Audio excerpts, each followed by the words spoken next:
एक बार एक शिकारी शिकार करने के लिए जंगल में पहुंचा।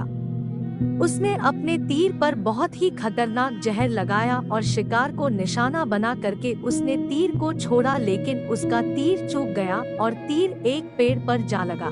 वह पेड़ बहुत ही हरा भरा और बहुत सारे तोते उस पेड़ पर रहते थे। जैसे ही वह जहरीला तीर उस पेड़ पर जाकर लगा, वह पेड़ धीरे धीरे सूखने लगा और उस पेड़ पर जो भी तोते रहते थे वह एक एक करके उस पेड़ को छोड़कर जाने लगे। उस बड़े से पेड़ के कोटर में एक बहुत ही बूढ़ा तोता रहता था जो बहुत ही धर्मात्मा और अच्छे मन का था। सभी तोते उस पेड़ को छोड़कर जाने लगे थे, लेकिन वह बूढ़ा तोता जाता था, दाना लेकर के आता और उसी कोटर में आकर के बैठ जाता था, परंतु उस पेड़ को छोड़ने को तैयार नहीं था।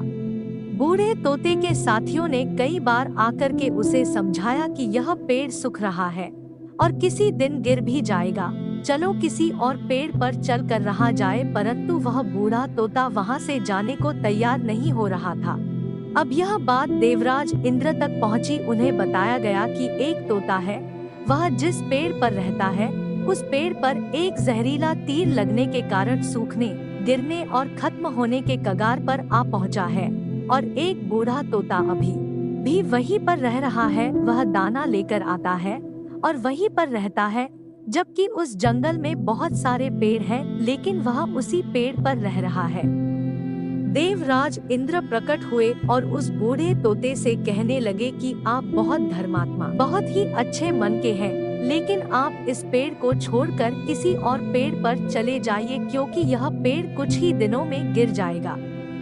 तालाब के पास में बहुत से बड़े बड़े हरे भरे पेड़ हैं, बड़े बड़े कोटर है, उन पेड़ों पर फल भी लगे हुए हैं, उन्हें वहीं पर तोड़कर खा सकते हैं, परंतु यहाँ से आप चले जाएं।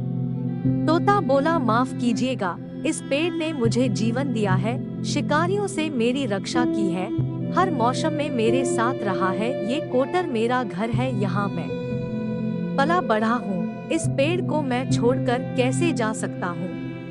इस पर संकट आया है तो क्या मैं इसे छोड़कर चला जाऊँ? मैं ऐसा कभी नहीं कर सकता। देवराज इंद्र तोते के इस बात से बहुत ही प्रसन्न हुए। उन्होंने तोते से कहा, मैं आपके इस बात से बहुत ही खुश हूँ, मांगो जो आपको मांगना हो। उस बूढ़े तोते ने कहा, मुझे बस इतना मांगना है कि जिस पेड़ ने मुझे जन्म दिया, जहाँ मैं रहा पला बढ़ा, जिसे आप मेरा जन्मभूमि कह सकते हो, आप इसे फिर से वैसा ही हरा भरा कर दो जैसा यह था। देवराज इंद्र ने अमृत से उस पेड़ को सिंच दिया और पहले की तरह हरा भरा कर दिया।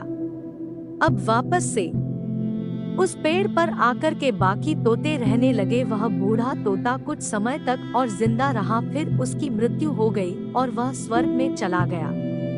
इस कहानी से हमें ये शिक्षा मिलती है कि हमें किसी के बुरे वक्त में उसका साथ नहीं छोड़ना चाहिए, जितना हो सके उसकी उतना सहयोग करना चाहिए।